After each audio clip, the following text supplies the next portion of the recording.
بسم اللہ الرحمن الرحیم. شروع کرتا ہوں اللہ کے بابرکت نام سے جو دلوں کے بید جانتا ہے اور سب جس کے قبضہ قدرت میں ہم سب کی جان ہے. پروگرام حقیقت کے ساتھ سکندر امان اور میرے ساتھی شہزاد ملک جو آج میرے اس بڑے احساس پروگرام کے ساتھ میرے ساتھ بات چیت کریں گے. اور ہم ایک میسج کنوے کرنا چاہتے ہیں اس امت مسلمہ کو جس کرب جس پریشانی اور جن حالات و واقعات ہم سے گزر رہے ہیں. ایران ہو، غزہ ہو، فلسطین ہو، یا ہمارے دوسرے اردن ہو یا باقی دوسرے ممالک ہو، جہاں جہاں بھی کشمیر ہو، جہاں پہ ظلم ہو رہا ہے اس کی بات کرنا، اس پہ زیرہ کرنا ہم لوگوں کا فرض ہے. اور جن لوگوں کو پتہ نہیں ہے ان تک اس بات کو کنوے کرنا بھی ہمارے فرائض میں شامل ہوتا ہے.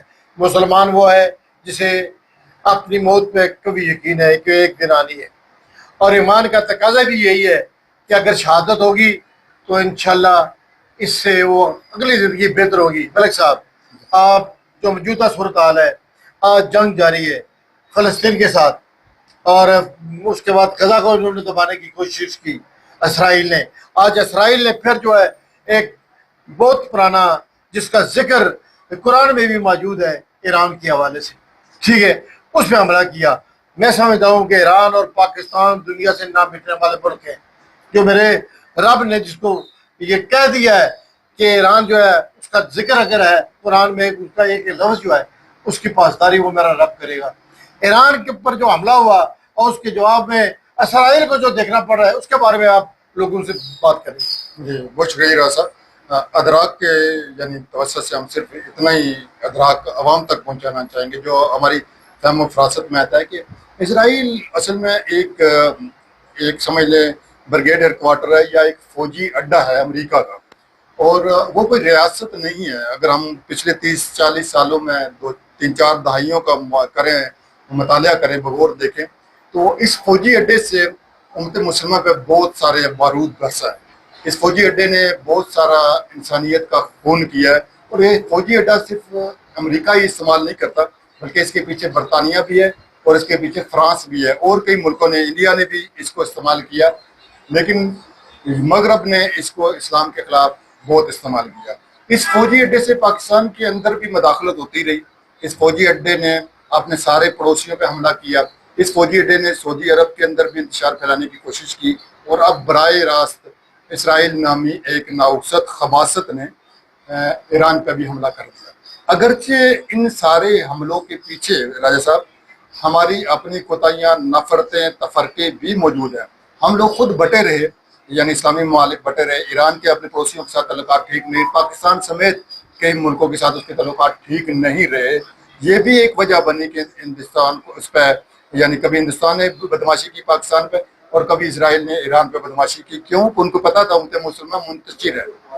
آج سر حالات اس مقام پہ آگے ہیں کہ ہم شاید وہ لوگ ہیں کہ جنہوں نے امت مسلمہ پہ سب سے زیادہ برستا قہر دیکھا.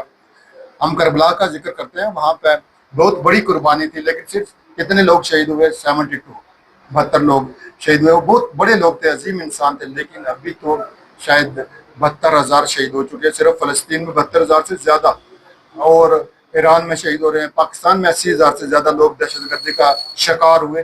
ان سب کے پیچھے کسی نہ کسی حوالے سے اسرائیل موجود تھا، ہندوستان موجود تھا. اور ابھی جو صورتحال سر ہم دیکھ رہے ہیں، میں سمجھتا ہوں کہ مسلمان کو متحد ہونا چاہیے. پاکستان سمیت، ترکی سمیت جو پاورفل کنٹریز ہیں ان کو چاہیے کہ ایران کا بھرپور ساتھ دیں. اور اب اگر اسرائیل کا خاتمہ نہ کیا گیا، اسرائیل کو گردان شکن جواب نہ دیا گیا، تو اگلا نمبر جو ہے وہ پاکستان کا، ترکی کا بھی آ سکتا ہے، اور ملیشیا اور انڈونیشیا بھی اس کی زد میں آئیں گے. اس لیے کہ اس فوجی اڈے پہ پوری دنیا پہ بمباری ہوگی. یہ سمجھ لیں امریکہ کا ایک مورچہ ہے، امریکہ کی ایک توپ ہے، اور اس توپ نے بالآخر یہ ہے کہ پوری امت مسلمہ کو اپنا شکار بنانا ہے. لیکن افسوسناک بات یہ ہے، ہم امریکہ ہی سے اپیل کرتے ہیں کہ جو ہم پہ بمباری کر رہا ہے اسرائیل، اس کو بند کرے، جبکہ وہ خود امریکہ کرا رہا ہے، جبکہ وہ خود برطانیہ کرا رہا ہے، جبکہ وہ خود فرانس کرا رہا ہے. وہ براہ راست ملوث ہے اس قتل عام میں. ہم انہی سے اپیل کرتے ہیں کہ اسرائیل کو سمجھایا جائے، یہ جنگ بندی روکی جائے. اب یہ سر صورتحال ایسی آ گئی ہے کہ ڈو اور ڈائی، ہم یا تو کچھ کریں گے نہیں تو مار دیے جائیں گے. جی سر. اچھا ملک صاحب، آپ نے بڑے اچھی بات کی کہ ہمارے 57 اسلامی ممالک ہیں، انہیں اس وقت ایک سوچ پہ اکٹھا ہونا چاہیے، اور اگر ہم نہ کریں گے تو ہم بچ نہیں پائیں گے۔ جی ایک ایک کر کے انہوں نے سب کو آزما لیا۔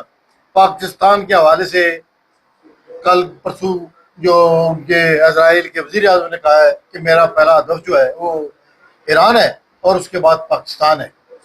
پاکستانی عوام ہو، فلسطینی ہوں، جہاں بھی کہیں مسلمان ہو، مقبوضہ کشمیر کے اندر ہو، فلسطین کے اندر ہو، سب کا ایک ہی ایمان ہے کہ موت اٹل حقیقت ہے، اس نے آنا ہے۔ شہادت جو ہے یہ ہمارے نبی کریم صلی اللہ علیہ وسلم نے کہا تھا کہ جو شہید کا رتبہ ہے وہ ایسا ہے کہ جیسے وہ زندگی میں جہاد جی رہا ہے، آخرت میں بھی اس کی زندگی اسی طرح ہوگی۔ جی تو اس حوالے سے جو ایک اسلامی کے نقطۂ نظر سے ہمیں کیا کرنا چاہیے؟ اب دیکھیں نا، یعنی اسرائیل نے پچھلے 30-40 سالوں سے پوری امت مسلمہ کے خلاف اعلان جنگ کر رکھا ہے، اور ہم کہتے ہیں نہیں ابھی تو فلسطینیوں کو مار رہا ہے، ابھی تو یمن کو مار رہا ہے، ابھی تو صرف شام کو مار رہا ہے، ابھی تو چلو اس نے وہ لبنان پہ بمباری کر دی ہے، ابھی ایران کی باری ہے، اور آخر ہماری اپنی باری ہے۔